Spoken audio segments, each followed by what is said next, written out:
Hi, hello guys. আপোনালোকক সকলোকে স্বাগতম জনাইছো বিং নিহাৰিকা চেনেল জুলে আৰু মই হৈছো নিহাৰিকা নৰ। আশা কৰো সকলো ভালেই আছে আৰু মোৰো ভাল। এটো হ'ব গৈ আছে মোৰ নতুন ইউটিউব চেনেল আৰু ইয়াৰ আগতে মই মোৰ যেটো ফাৰ্স্ট ব্লগ হয় হেতু অলৰেডি আপলোড কৰিছো। আপোনালোকে প্লিজ এবাৰ ভিজিট কৰিব আৰু আজি এটো মোৰ হ'ব গৈ আছে ব্লগ নম্বৰ 2।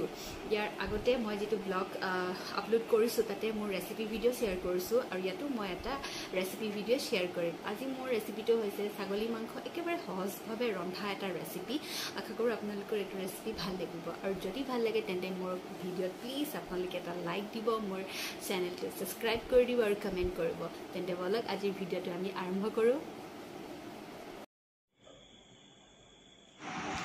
ইয়াত মই এপোৱাতছে অলপ বেছি ছাগলীৰ মাংস লৈছো। আমাৰ মানুহ অকল দুটা, গতিকে আমি মাংস কমকে লৈছো। এইখিনি মই যে ধুনীয়াকৈ ধুই লৈ ইয়াতে অলপ নিমখ, অলপ হালধি, অলপ জিৰা গুড়ি, অলপ ধনিয়াৰ গুড়ি আৰু অলপ মিট মছলা দি ধুনীয়াকৈ সানি ললো।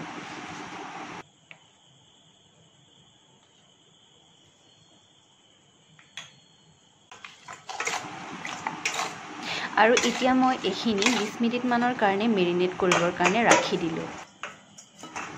আৰু তৰকাৰীখনৰ কাৰণে মই এটা কেপচিকাম, এটা বিলাহী, এটা আলু আৰু 4টা মিডিয়াম সাইজৰ পিয়াজ লৈছো আৰু এইখিনি মই এনে ধৰণে কাটি ললো। আৰু তাৰ পিছতে মই কেটামান কেঁচা জলকীয়া, এডোখৰ আদা, কেটামান জালুক আৰু কেইফুটামান নহৰু লৈ এনেদৰে মিক্সাৰ গ্ৰাইণ্ডত ধুনীয়াকৈ মিক্স কৰি এটা পেষ্ট বনাই ললো।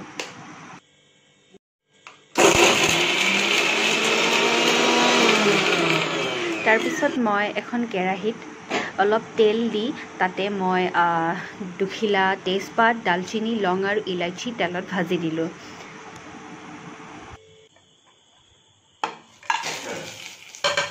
ইয়াৰ পিছতে মই মিহিকৈ কুটি লোৱা পিয়াজখিনিও মই এড কৰি দিলো।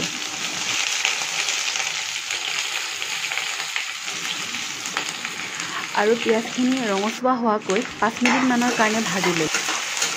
আৰু এফালে মই অলপ কুহুমীয়া গৰম পানী উঠাই দিছো।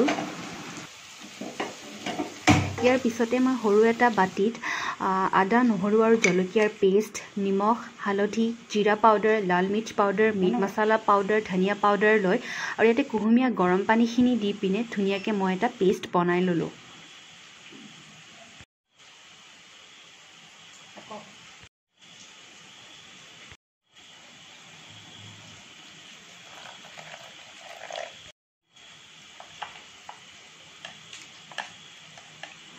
আৰু পেষ্টখিনি মই তেলত ধুনীয়াকৈ ভাজি দিলোঁ আৰু মই 5 মিনিট মানৰ কাৰণে তেল বিৰিঙি অহালৈকে মই এইখিনি ঢাকি ৰাখি দিলোঁ।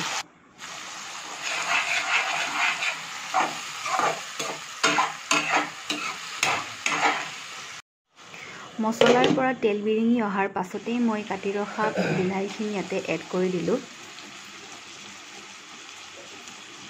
5 মিনিটমান ভাজাৰ পাছত এয়া চাওক বিলাহীখিনি সিজিছেগৈ। এতিয়া আমি ইয়াতে মাংসখিনি এড কৰি দিম।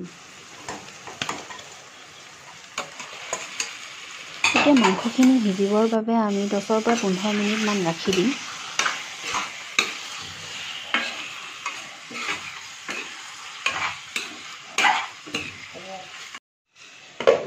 15 মিনিটমানৰ পাছত আমি ইয়াতে কাটি ৰখা আলু আৰু কেপচিকামখিনিও দি দিলোঁ আৰু এয়া আমি সিজিবলৈ ঢাকনখন মাৰি ৰাখি দিম। চাওক গাইজ, মাংসখিনি কি ধুনীয়া কালাৰ আহিছে আৰু বহুত এটা ধুনীয়া গন্ধ আহিছে। ইয়াৰ লগতে আমি উতলি থকা অলপ গৰম পানী ইয়াতে এড কৰি দিম। মই পানী অলপ বেছিকৈ দিছোঁ কাৰণ মই জোল খাই ভাল পাওঁ। আপোনালোকে পাৰিলে পানীৰ পৰিমাণটো কমাই ল'ব পাৰে। ইয়াৰ পাছতে মই দুখিলামান মান ধনিয়াৰ পাত দি দিছোঁ। বহুত ধুনীয়া গোন্ধ হয় মান ধনিয়াৰ পাত দিলে, মানে আপোনালোকেও দিব। আৰু 5 মিনিট বনোৱাৰ পিছত আমাৰ মাংসৰ তৰকাৰী ৰেডি হৈ গৈছে। চাওক গাইজ কি ধুনীয়া কালাৰ আহিছে আৰু বহুত ধুনীয়া স্মেল আহিছে। এয়া গৰম গৰম ভাতৰ লগত গৰমে গৰমে খাবলৈ বহুত বঢ়িয়া লাগিব, নহয়নে?